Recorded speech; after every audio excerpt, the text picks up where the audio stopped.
So the first thing you'll need to do is open a web browser. So in this case, I'm using Edge. And then once you've opened your web browser, you need to search for 7-zip. And then I pop download on the end and then do a search. Scroll down. You need to be looking for 7zip.org and make sure it's got the HTTPS as well.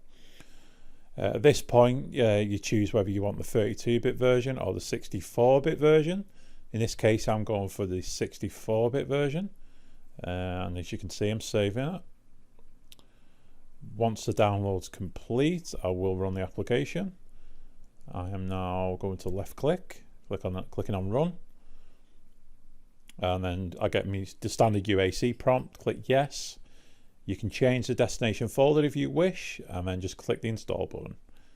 And then once you finish, click close. And it's as simple and straightforward as that.